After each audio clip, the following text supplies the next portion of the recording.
Describing people and things. All right, here's our very first challenge, pulled straight from question 1. George is blank, then Nick. I'll give you a quick second here. Read the sentence, look at the structure, and literally lock in your guess right now. Okay, so your options are tall, taller, or tallest. If we use a little process of elimination, we need to find the context clue. And the absolute dead giveaway in this sentence, it's the word than. The second you see than, you know for sure you're setting up a direct comparison between exactly two subjects, in this case, George and Nick. Which means the correct answer absolutely has to be taller. George is taller than Nick. If you guessed that correctly, nicely done. The mechanics here are super straightforward but rigid. When comparing two people or things using a short adjective like tall, we just add the suffix er to make it comparative. We definitely couldn't use tallest, that's a superlative. You'd only use that if George was being compared to a group of 3 or more people or, an entire basketball team. Let's jump to question 3 for our next puzzle. My friend, blank, lives in Australia, is a nurse. Your options here are who, which, or whose. Go ahead and lock in your answer. Think about what word needs to naturally connect friend to the action of living in Australia. Now, what's really interesting about this is the answer is who, making the sentence, my friend who lives in Australia is a nurse. The missing link here is a relative pronoun. Its entire job is just to hook up a clause to a noun. Because the noun is friend, a person, we are strictly locked into using who. We'd use which for objects, but who perfectly links the person to their action. Great job on round 1. Moving right along to round 2. Time, schedules, and routines. You know, when it comes to grammar tests, time markers are your absolute best friends. They're essentially cheat codes hiding in plain sight. Take question 2. What time, blank, Calais tomorrow afternoon? The neon context clue here is tomorrow afternoon, which instantly tells us we're dealing with a future event. But how do we actually structure a question about a future transportation arrival? The options given were, do the ferry reach, is the ferry reaching, and does the ferry reach? First off, let's contrast the singular and plural mechanics. The ferry is a singular subject. Therefore, the auxiliary verb do is immediately out. We absolutely need does. But wait a second. Why are we using a present simple structure like does the ferry reach for an event happening tomorrow afternoon? Well, because in English, scheduled future events, like a ferry arriving, a train departing, or a movie starting, actually take the present simple tense. It's a really neat trick. Let's keep that momentum going with question 10. We blank at the Sports Center every Wednesday afternoon.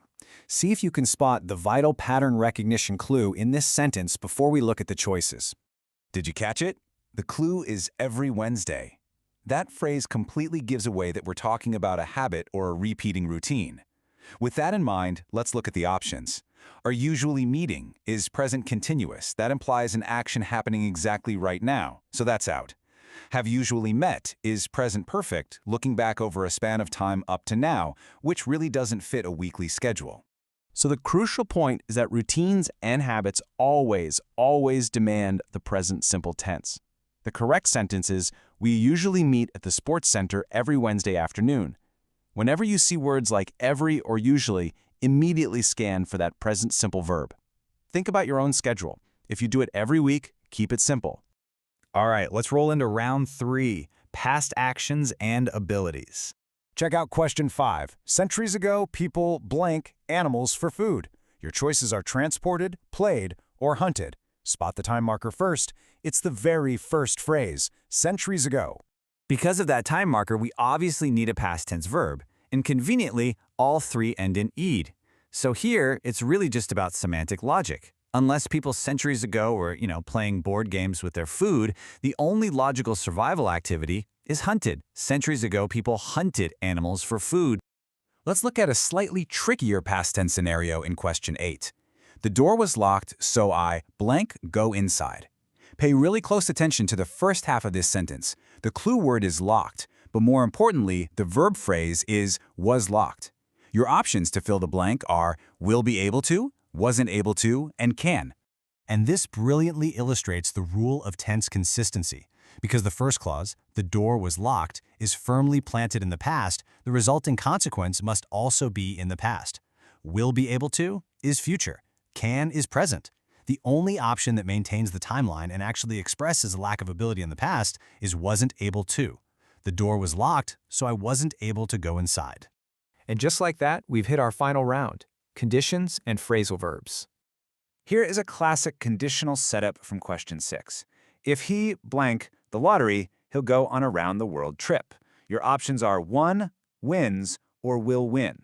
Take a quick play-along pause. Which verb makes this sequence of events grammatically correct?